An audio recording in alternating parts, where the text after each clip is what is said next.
저는 부족한 사람입니다. 그러지만 항상 염두에 두고 사는 것이 있습니다. 그건 무엇이냐? 나로 인하여 영원히 실족시켜서는 안 된다. 그런 강박관념 아닌 강박관념을 갖고 살아갑니다. 그래도 저의 허물로 몰라서 그렇지 상처 입고 떠난 사람도 적지 않게 있을 것이라 생각합니다. 오늘 이 주일날 설교를 위해서 어쩔 수 없이 제가 이런 표현을 씁니다마는 우리 교회에 기대감을 가지고 외국에서도 오시고 그런 분이 종종 있으니까 여러 가지 많은 대가를 치르고 어렵사리 우리 교회에 오셨는데 제가 오늘 힘든 설교를 좀 하려고 합니다. 누워서 침 뱉는 소리입니다. 우리 교회가 주변으로부터 적지 않게 욕을 많이 얻어먹습니다. 우리 교회만의 문제라면 다른 한국 교회가 우리 교회 허물을 덮어주고 이렇게 하면 되는데 사실은 우리 교회만의 문제는 아닙니다. 욕을 먹는 것도 종류가 있습니다. 전도를 지나치게 많이 해서 욕을 먹는다면 너무 극성스럽게 기도하고 모여서 사람들한테 욕을 먹는다면 그건 어쩔 수 없는 갈등입니다. 그러면 그런 욕을 먹으면 천국에서 상이라도 있습니다. 근데 먹어서는 안 되는 욕을 먹습니다. 주차가 그렇습니다. 제가 주일날 이렇게 오다 보면 아파트 앞에 경비 아저씨들이 아침에 일찍 나와가지고 차량을 단속을 하면서 그 앞에 이렇게 코팅을 해가지고 종이를 주일날만 거기다 걸쳐놓는 글귀가 있어요. 제자황성교회 차량 출입 금지. 제가 그걸 보면 털컹해요. 고개를 못 들겠어요. 우리끼리 치고받고 싸우고 별짓을 해도 괜찮아요. 근데 밖으로 소문나면 안 되잖아요. 근데 밖에다가 그렇게 떡 붙여놨어요. 당장 프랭카드 붙이라고 지난주에 쫓아왔어요. 우리 보고 붙이래. 교회 아파트 입구에다가. 제자황성교회 차 못 들어오게 한다고. 그걸 싹싹 빌어서 한 주만 봐주시오. 이번 주에 강구하고 철저히 해서 조심시킬 테니까. 왜? 그거 붙여놔버리면 지나가는 사람마다 얼마나 하나님의 영광을 가리겠습니까? 그것이 무서워서 사정사정해서 진정시켜놨습니다. 몇 사람이 그렇습니다. 근데 그분이 나빠서가 아니에요. 몰라서. 근데 모르고 한 것도 죄입니다. 모르고. 자, 차가 정차하는 버스 정류장에다가 턱하니 차를 세워놓습니다. 변명의 여지가 없어요. 어떻게 해볼 말이 없어요. 가서 보면 십자가가 달려 있어요. 그 안에. 성경책이 놓여 있어요. 어떻게 할 말이 없어요. 할 말이.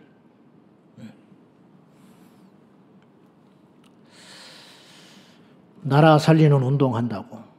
저도 본의 아니게 차별근 입고 맡겼다고 소리를 내다 보니까 여기까지 왔습니다만은 때로는 대학볕에 가서 소리를 내기도 하고 서울시 한복판에서 앉아서 같이 집회를 하기도 하고 그런 일에 나서기도 합니다만은 그럴 때마다 드는 생각이 있습니다.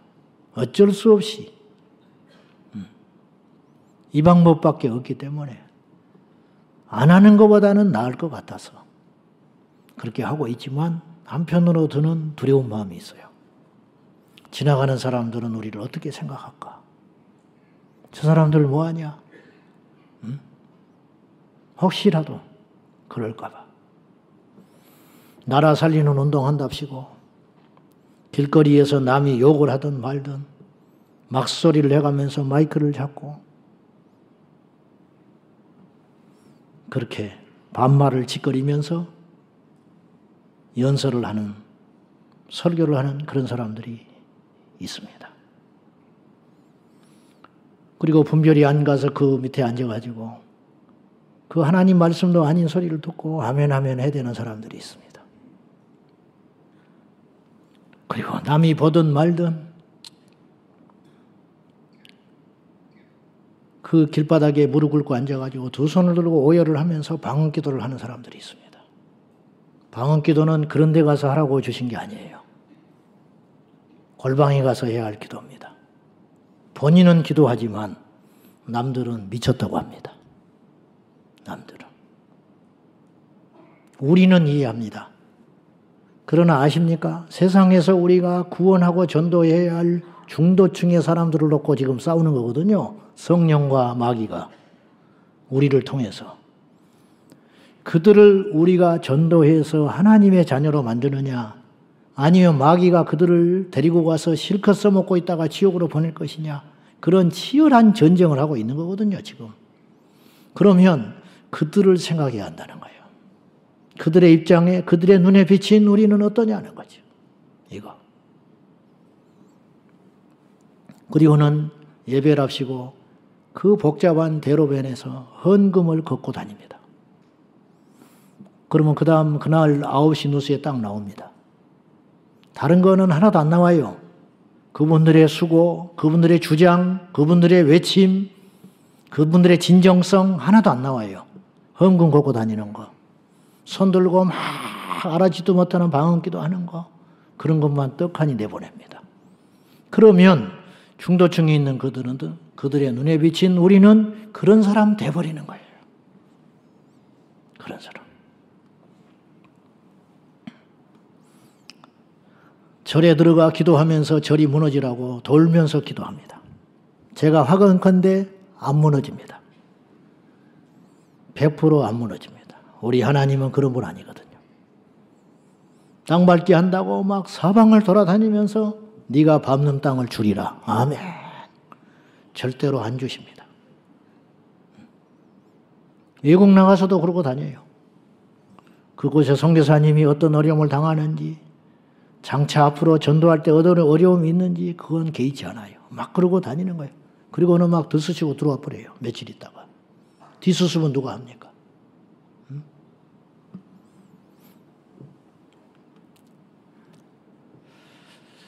그리고는 사찰에 들어가가지고 그 무단 침입한 거거든요. 잉크를 갖다가 불쌍하다고 부어버립니다. 너무 믿음이 좋으니까. 그건 양반이요. 옛날에는 천불상을 다 목을 쳐버린 사람이 있었어. 야구방망이로. 그리고 잡혀 들어갔는데도 하나 반성 안 합니다. 철면피죠.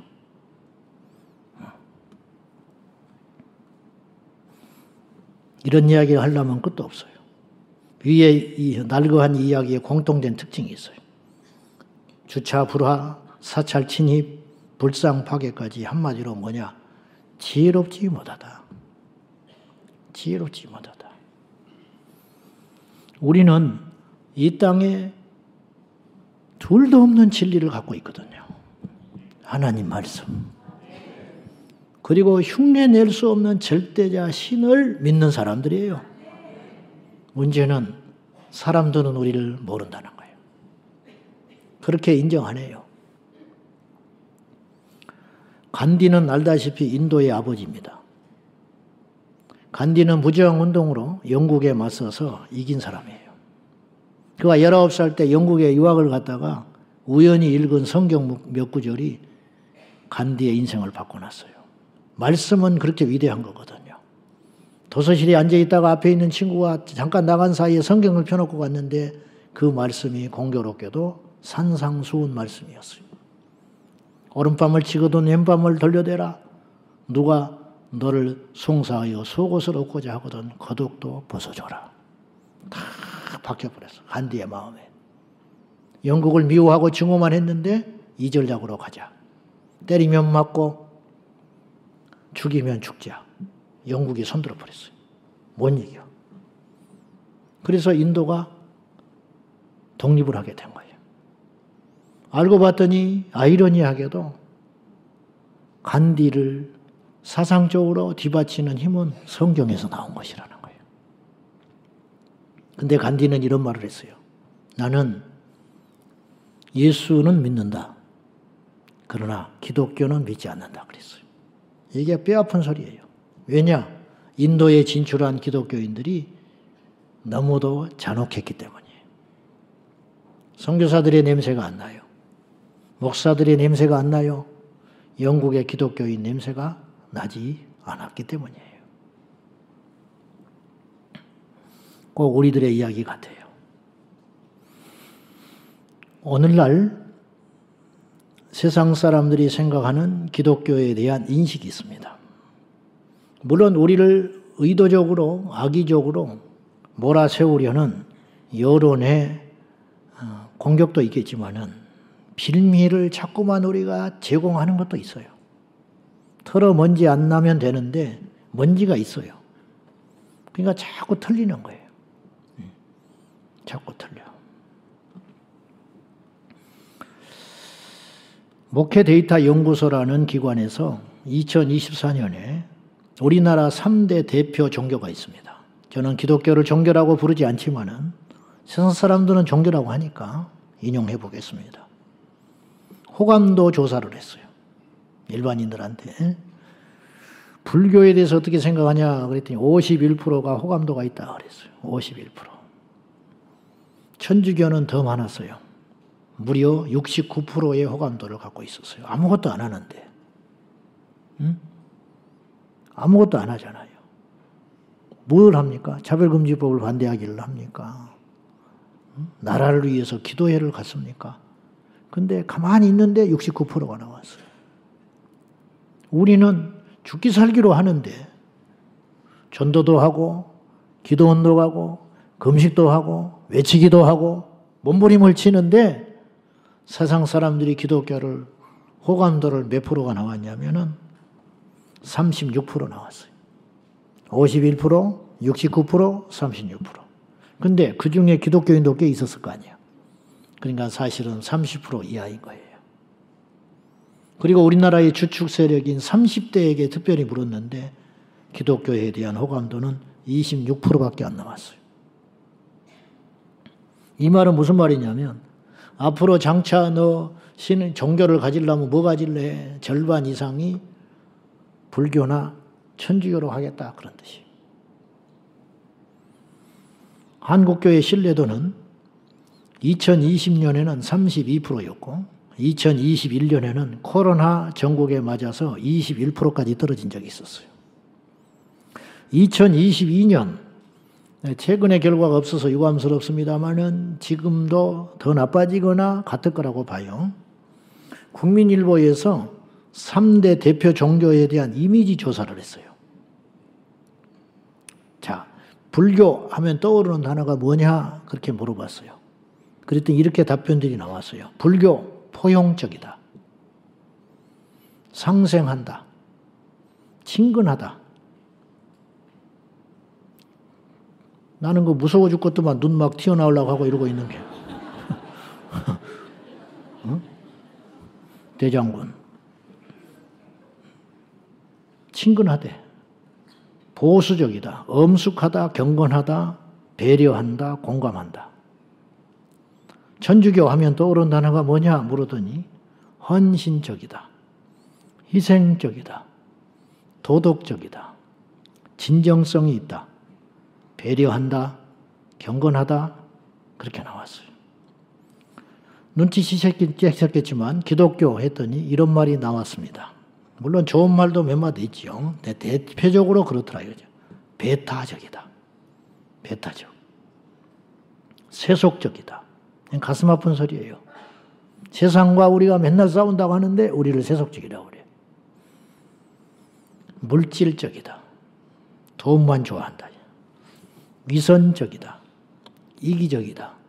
나쁜 말은 다 갖다 붙여놨어요. 우리는 진리를 붙잡고 사는데 우리는 이 말씀을 주일하러 묵상한다고 하는데 주일마다 이 말씀으로 설교를 듣는데 이렇게 열심히 기도를 하는데 기도도 안 하고 성경도 안 읽고 전도도 안 하고 거짓 신을 따르는 그들이 왜 이런 평판을 받고 우리는 왜 이런 평가를 받아야 하느냐. 이것이. 한마디로 전략이 없다. 어리석다.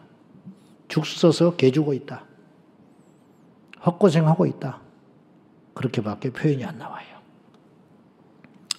2018년 통계로 좀 오래됐습니다만은 우리나라에서 운영하는 복지기관 중에 기관에서 운영하는 이 단체가 약 529곳이 있었어요. 국가기관 말고 개인 단체들이 운영하도록 위탁 운영하고 있는 복지기관이 530개 정도 돼요. 그중에 개신교 단체에서 259개를 운영하고 있어요. 그거 돈 엄청나게 쏟아붓습니다. 교회에서. 복지기관 운영하면서. 49%예요. 불교는 152개, 28%. 가톨릭은 97개, 18%. 그리고 기타 원불교 등등 유사기관에서 15%를 감당해요. 이렇게 죽기 살기로 하는데 왜 이렇게 우리가 욕을 먹습니까? 아시다시피 서해안 기름 유출 사건 났을 때 서양 언론에서 한국의 서해안은 끝났다고 그랬어요. 앞으로 100년간 못 쓴다고 그랬어요. 기름이 다 퍼져서. 죽음의 해변가가 됐을 거라고 했는데 기적처럼 3개월 만에 정상이 됐습니다. 그 이유가 뭐냐? 온 국민이 달려가서 어린아이부터 노인들에 이르기까지 세상에 자갈 하나하나를 닦아냈습니다. 모래를 기름종이로 닦아냈습니다. 정겁으로. 그 봉사했던 국민들의 90%가 크리스찬이었어요. 근데 왜 우리는 이런 취급을 받아요? 의성, 안동 산불 났을 때 쫓아간 사람들은 교인입니다. 한동대 미션스쿨 다니는 아이들이 와서 비닐하우스, 쇠파이프에 녹여있는 비닐을 이 떼약볕에 떼고 있습니다. 재활용하라고. 여러분, 중들이 와서 그런 것 안 합니다. 성당에서 안 해요. 돈도 엄청나게 많이 쏟아부어 놨습니다. 산불 지원한다고. 근데 요건 왜 그렇게 우리가 다 먹어야 됩니까? 여기서 이제 우리는 세상만 탓하지요. 언론이 문제다. 마귀가 우리를 알아주지 않는다. 미스미디어를 다 장악해서 그렇다. 맞아요. 그것도 맞는데 제가 드리는 말씀은 뭐냐면 한마디로 전략이 없다. 우리가. 전략이. 아시겠지만 수십 년 전에 천주교인들이 차 뒤 꽁문에다가 붙이고 다니는 카피가 하나 있었어요. 아실 겁니다. 4글자가 써 있었어. 5글자. 다 내 탓이요. 그렇게 붙여놓고 다녔어요. 나는 신학생이었는데 그 당시 내 기억에 서울에 와서 봤는데 나도 모르게 공감이 가버리더라니까. 내가 천주교 신자도 아닌데 다 내 탓이다. 다 내 탓이요 그래. 자기들 탓이래. 그거 보는 사람들이 전부 그 사람들이 진정 그걸 붙이고 다닌 사람이 내 탓이기 때문에 통회하는 마음으로 붙였다고 생각하는 사람 없어요. 그런데 공감이 돼. 그게 엄청난 전도 효과가 되는 거예요. 그런데 우리 개신교는 어떻게 하고 다니냐. 차에다가 나팔을 달고 예수 전당 불씨는 지옥 이러고 다니는 거야. 그것도 약장수처럼 예수 전당 해가면서. 틀린 말은 아니에요. 분명히 예수 믿어야 천국 가요. 안 믿으면 지옥 가고. 진리를 이렇게 외치는데 왜 세상 사람들은 안 듣냐 이 말이야. 왜? 가짜가 진짜처럼 행세하는데 사람들이 홀딱홀딱 넘어가고 왜 진짜인데 가짜처럼 세상 사람들한테 보이게 됐냐 이 말이죠. 쉽게 말하면 디자인을 못하고 있는 거야. 디자인. 저는 억울하다 그런 말을 하는 게 아니에요. 지금. 우리를 알아달라 그런 소리를 하고 있는 게 아니야. 우리가 변해야 된다 그 말이에요. 변해야 된다. 이대로는 안 돼요. 이대로는. 큰일 납니다. 우리 교회 뭐 없어지고 뭐 목사들이 임지가 갈 데가 없고 그런 차원의 문제가 아니에요. 이거는. 그런 문제가 아니에요. 우리 아이들이 다음 세대들이 부끄러워서 교회 못 다녀요. 이렇게 가면. 마귀의 공격이 아니라 우리 스스로 자멸하게 생겼어요. 지금 이대로 가면. 저도 여기서 예의일 수 없습니다. 제가 이렇게 이야기하니까 나는 여러분은 다 제대로 된 그리스도인이고 그런 착각이 아니에요. 너무너무 저나 여러분이나 저는 말할 것 없이 더 허물이 많은 사람이고 말씀대로 못 살 때가 많아요. 저도 세상에서 욕을 먹을 수도 있어요. 그러나 우리가 아픈 마음을 가지고 오늘 이 말씀을 이 신령하지 못한 인간적 이 메시지를 우리가 뼈저리게 들어보자 이 말이에요. 뼈저리게. 이 시대는 이미 디자인의 시대가 된 지가 오래됐어요. 자동차 너무 성능들이 좋습니다. 그런데 어디서 차를 사고 안 사고 하느냐? 외형. 연비는 두 번째입니다. 연비는 관심 없어요. 그건 나중에 따져 들어가는 문제라니까. 심지어는 차량 가격도 둘째예요. 예쁘다. 그러면 빚내서라도 사는 거예요. 핸드폰도 기능이 무슨 차이가 있어요, 요새. 근데 자꾸만 디자인을 좋게 만드는 신제품이 쏟아져 나오는 거예요. 이제 진보는 더 이상 일어나지 않아요. 핸드폰이라는 거는. 뭘 얼마나 더 좋아지겠어. 거기서 거기지. 근데 디자인을 보고 사는 거예요. 심지어 밥솥도 디자인이 이뻐야 돼. 밥만 잘 해놓으면 되지. 우리가 이렇게 생각하는 거예요. 예수만 잘 믿으면 되지. 천국만 가자. 그게 딱 그런 어리석은 생각을 하고 있는 거예요. 밥솥 만드는 사람이 기능을 먼저 생각하는 게 아니라니까요. 디자인부터 짜요. 기가 막히게 밥을 기가 막히게 잘 만들어낸 밥솥이라 할지라도 투박하면 안 산다니까요. 밥솥도 이뻐야 돼. 밥솥도 예쁘게 만들면 타 회사보다 10만 원을 더 받을 수 있어요. 그러니까 디자인에 매달리고 심지어 핸드폰 박스 안에 내용물만 이쁘면 되잖아요. 그런데 애플을 못 따라가. 핸드폰 포장지를. 그래서 옛날에 삼성이 투박하게 만들다가 애플 쫓아가서 아주 슬림하게 핸드폰 파는 케이스, 포장하는 박스도 애플처럼 만들어가게 됐어요. 그래야 팔리니까. 그 케이스 가져다 뭐해? 던져버리지. 쓰레기지. 근데 일단 그것도 예뻐야 사는 거예요. 이쯤 되면 우리가 겉모습이 뭐가 중요하냐고 그게 중요한 게 아니다라고 말해서는 안 되는 때가 됐다 이 말이죠. 오늘 성경은 우리에게 단호하게 이야기합니다.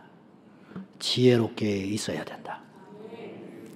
너희가 싸우되 우리가 지금 싸움하는 거거든요. 무작정 싸우면 안 된다. 무기만 믿고 뛰어나가면 안 된다. 숫자만 믿고 뛰어나가면 안 된다. 이 전쟁이 옳다고만 나가면 안 된다. 전략을 세우고 나가라. 자, 5절에서 6절 시작. 지혜 있는 자는 강하고 지식이 있는 자는 힘을 더하나니 너는 전략으로 싸우라. 승리는 지략이 많음에 있느니라. 지혜는 우리를 강하게 만들고 지식은 우리에게 힘을 더하는데 너는 전략으로 싸워라. 믿음으로 싸우지 무슨 전략으로 싸워. 예수님 이름 앞세우고 가면 되지 뭐. 아니라니까요. 그렇게 싸우지 마라. 철저히 준비하고 전략을 가지고 나가라. 그러면 전략으로 싸운다니 뭘까? 이걸 한번 제 나름대로 해석을 해보겠습니다. 지혜롭게 싸우라는 말이거든. 지피지기하라 그 말이에요. 적을 알고 싸워라. 상대방의 입장에서 생각해봐라. 우리가 상대방에서 입장에서 끊임없이 생각해야 돼요. 여러분 물고기를 잡는 어부도 물고기를 잡는 어부는 전략이 있어요. 뭐냐? 물고기처럼 생각해 보는 거예요. 내가 물고기라면 요 지렁이를 먹을까 말까. 내가 먹을 수 있어야 고기 잡을 수 있어요. 물고기가 어느 시간에 어떤 물고기가 나오는지 믿음으로 무턱대고 열심히 낚시를 던지면 어쩌다 한 번은 잡을 수 있어. 깊은 데로 가서 그물을 던져라. 한 번이요. 평생에 한 번. 근데 그 다음 날도 깊은 데 가서 던지고 그 다음 날도 깊은 데서 던지고 굶어 죽는 거야. 하나님과 상관없어. 그때는. 아셨어요? 전략으로 싸우라. 전략으로. 물건 하나를 팔더라도 내가 잘 만든다고 주장하면 뭐예요? 사가는 사람이 좋다고 해야지. 안 그렇습니까? 음식 하나를 만들어도 그렇잖아요. 나는 내 입에는 맛있어. 참 묘하더만. 옷을 떼다 파는 사람들이 희한하게 자기 몸에 맞는 걸 갖다 팔더만 해. 공통점이. 옷을 남대문에서 떼올 때 지 몸에 입는 걸 갖다 놔. 소비자가 선호하는 걸 갖다 놔야 되는데 그래서 안 되는 거예요. 자, 전략으로 싸우라는 말은 상대방의 입장에서 서라. 전도를 하려면 전도자 입장에서 서라. 국회의원을 만나러 가면 국회의원이 나를 볼 때 어떤 말을 해야 먹힐까를 생각하고 가야지. 가서 막 내 이야기만 늘어나. 맞는 말이에요. 반박을 안 해요. 거기서 반박했다가는 표 떨어지는데 예 돌아서서 던져버려. 쓰레기통에. 우리가 주고 간 유인물. 왜? 안 먹혀. 상대방의 입장에서 생각을 해봐야 돼. 이거 헛일만 계속하고 다니는 거야. 그리고는 나와가지고는 다 됐다고 그래. 왜? 들어준다고 했거든. 안 들어줘요. 들어줄 수 없어요. 그건 억지기 때문에. 근데 밖에 나와서 그냥 하나도 되는 것이 없어. 죽으라 고생만 하고 쫓아다니지. 기도하고. 이런 정신승리 이제 그만해야지요. 그만해야 돼. 마귀는 어떤 사람을 무서워할까요? 적은 어떤 사람을 무서워할 것 같아요? 무턱대고 덤벼드는 사람.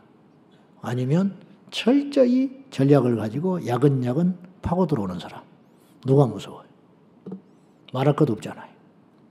오늘 우리에게 전략이 필요해요. 그 지략과 전략은 하나님께서 우리 이미 말씀을 통해서 주셨어요. 근데 우리가 이 말씀을 무시하고 안 듣는 거예요. 이 말씀 따라 안 사는 거예요. 안 살아. 자, 고린도전서 11장 31절에서 33절 말씀 볼까요? 같이 봅시다. 시작. 우리가 판단을 받지 아니하려니와 우리가 판단을 받는 것은 주께 징계를 받는 것이니 이는 우리로 세상과 함께 정죄함을 받지 않게 하려 하심이라. 그런즉 내 형제들아 먹으러 모일 때 서로 기다리라. 자, 이 말씀이 무슨 말이냐면요. 너희가 세상의 판단, 비판받지 않도록 너희들을 먼저 잘 살펴봐라. 바울이 그렇게 권면을 하는 거예요. 너희가 너희를 깊이 성찰하지 않고 깨닫지 않고 돌아보지 않고 반성하지 않으면 세상에 있는 이들이 너희들을 판단할 거다.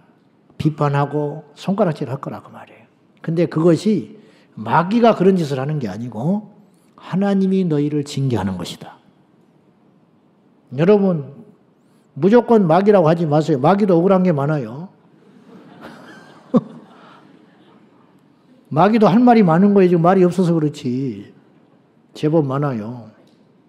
마귀가 한 짓도 아닌데 우리는 계속 사탄아 물러가라 사탄아 물러가라 그러고 있어. 그 자리에 사탄이 없는데. 내가 한 거야. 내가 실수. 내 잘못. 근데 자꾸 사탄한테 뒤집어 씌워. 얼마나 억울하겠어. 자, 세상 사람들을 판단하는 것은 여호와의 징계라. 그건 사탄이 한 게 아니고 하나님이 하신 거라는 거예요. 여러분, 우리가 이 세상을 살아갈 때 그리스도인으로서 세상으로부터 환난과 핍박을 당하는 것과 세상으로부터 조롱과 손가락질을 받는 것은 구분할 줄 알아야 된다 이런 뜻이에요. 너희가 네 자신을 살펴서 성찰하지 않으면 하나님께서 다른 이방 믿지 않는 자들을 통해 너희들을 비판하고 판단하게 할 거다. 근데 그걸 내가 하는 거야. 왜 내가 하는 줄 알아? 마지막 날에 모든 사람을 놓고 심판할 때에 이방 세상에 있는 사람들은 뭐가 뭔지도 모르니까 거짓말하고 음행을 저지르고 마음대로 살아가요. 그런 것에 대해서 내가 반드시 심판할 거야. 근데 내 백성은 그 심판을 받지 않게 하기 위해서 그들을 통하여 너희들을 깨닫게 하려고 징계하는 거야. 그러니까 무시하지 말고 그들이 하는 말을 귀담아 듣고 행실을 고쳐라. 이렇게 이야기하는 거야. 쉽게 말하면. 그 말씀이. 그래 놓고 하는 말이 그런즉 너희는 모든 사람이 올 때까지 음식을 다 먹지 말고 기다려라. 이게 또 무슨 말이냐. 마귀는 악마는 디테일에 있다고 그러잖아요. 하나님도 그런 분이에요. 우리가 엄청나게 큰 담론을 이야기할 때가 많거든요. 나라를 살려야 된다. 남북 통일을 이루어야 된다. 차별금지법을 막아야 된다. 세계 복음화 선교에 앞장서야 된다. 고린도 교회도 그랬어요. 바울도 그랬고. 그런데 바울이 무슨 말을 하냐면 고린도 교회에 너희들이 그렇게 큰 기도를 하고 열심히 믿는데 문제는 밥도 기다려서 먹어주지 않는 사람들이 많아. 즉, 그 당시 성만천이라는 건 식사 공동체, 초대교회는 이제 식탁 공동체가 있었어요. 떡을 떼고 잔을 먹는, 우리 성만찬에 찌끔찌끔 먹는 개념이 아니에요.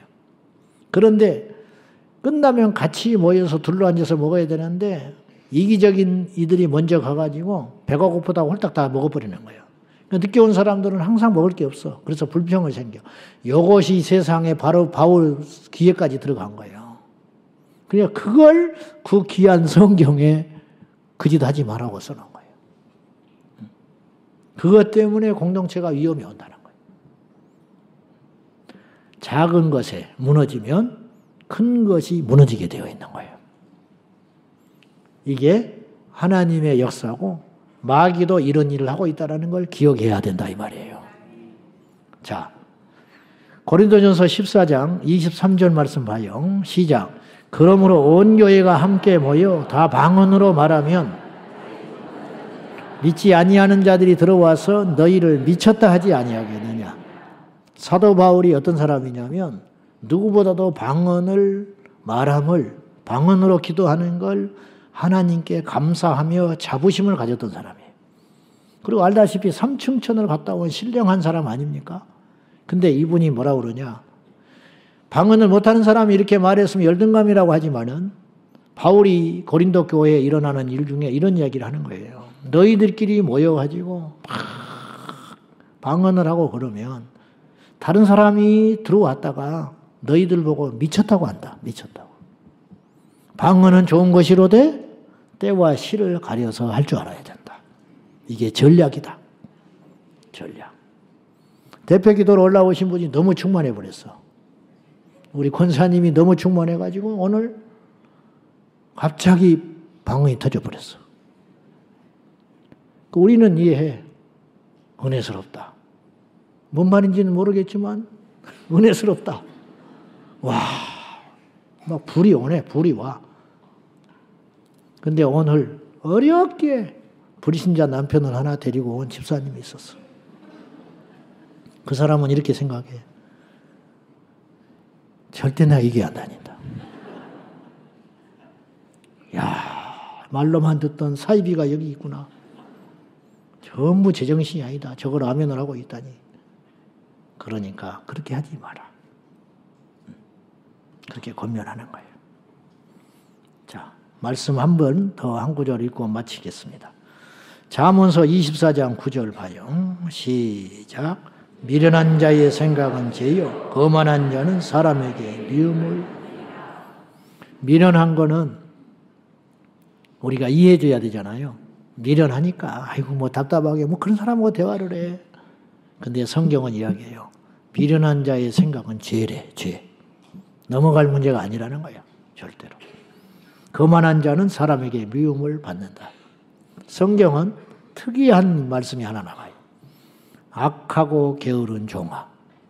너를 예비한 지옥으로 가라. 자, 게으른 건 죄가 아닌 것처럼 보이잖아요. 미련한 것은 그럴 수 있다고 생각하지요. 그러나 그렇지 않아요. 똑같아. 게으른 것은 악한 것과 똑같은 거예요.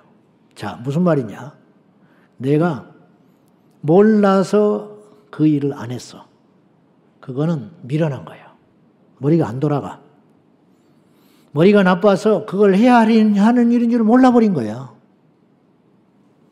어떤 사람은 머리가 뛰어나서 분명히 해야 할 일을 알아. 근데 하기 싫어. 안 해. 그 뭐냐? 둘 다 악한 거야. 왜냐? 그 일을 시킨 사람한테는 둘 다 피해 준 거야. 몰라서 안 하는 거나 헛된 일을 하는 거나 안 하는 거나 알고도 안 하는 거나 다 똑같아. 피해 준 건 마찬가지라는 거예요. 그런 측면에서 미련한 거, 지혜 없는 거, 전략 없이 싸우는 거, 그것은 하나님이 기뻐하는 싸움이 아니라는 거.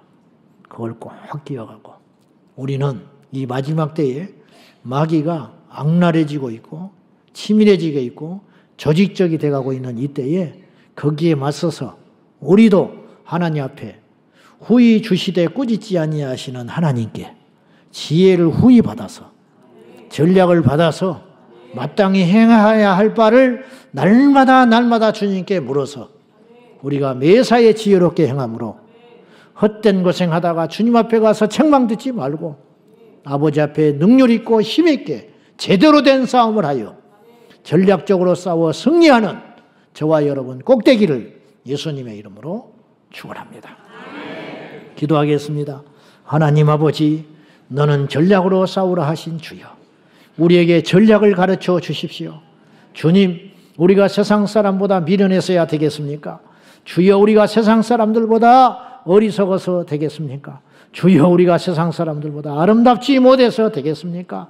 아버지, 우리의 언행, 심사 모든 것들이 하나님 앞에 아름답고 세상 사람들이 두말할 수 없도록 아버지 앞에 흠없고 온전한 것이 될 수 있도록 날마다 우리에게 말씀의 도를 가르쳐 주옵소서. 오늘도 우리 제자광성교회 그 밖에 모든 성도님들이, 이 땅의 성도들이 몸부림을 치며 여기까지 왔습니다. 아버지, 우리의 노력들이 헛되지 아니하도록 주여 마지막 그 순간 한 점까지 흠없고 긴장하며 철저히 우리가 나아갈 수 있도록 우리에게 전략을 허락하여 주옵소서. 예수님의 이름으로 기도하옵나이다. 아멘.